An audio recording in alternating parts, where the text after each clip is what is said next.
7. Hakim Sanai. The Master Sanai lived during the 11th and 12th centuries, and is reckoned as the earliest Afghan teacher to use the love motif in Sufism. Rumi acknowledged him as one of his inspirations. Attempts were made by religious fanatics to brand him an apostate from Islam, but they did not succeed. Characteristically, his words have regularly been employed since then by the spiritual descendants of these narrow clerics to bolster their own pretensions.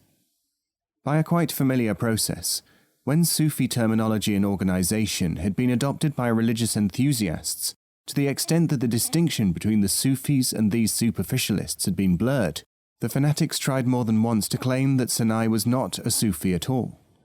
The reason for this was that his thoughts could not be easily reconciled with narrow religiosity. The Walled Garden of Truth, one of Sanai's most important works, is composed in such a manner as to give several readings for many passages. This effects a shift in the perceptions, which is analogous to a change of focus on one and the same object. If one series of interpretation methods is used with this book, a most interesting framework of instructional material, almost a system, is revealed.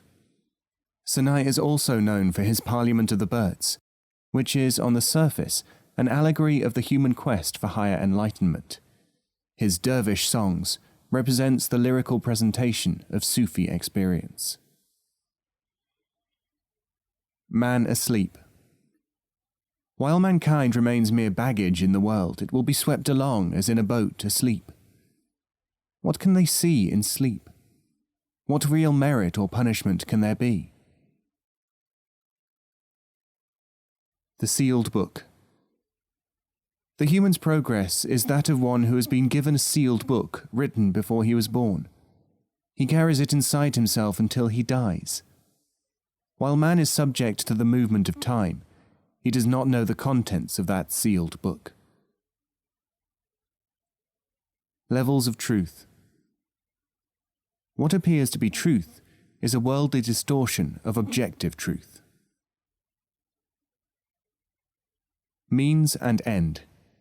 Ha and ho are sounds which are of no further use when the knowers really know. The infant. Man does not notice that he is like an infant in the hands of a nurse. Sometimes he is happy, sometimes sad at what happens to him. The nurse sometimes chides the child, sometimes soothes him.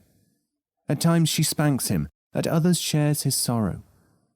The superficial person, the stranger passing by, may think that the nurse is unmindful of the child. How can he know that this is the way in which she must behave? How and why?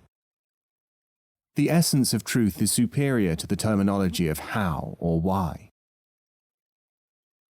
Follow the path.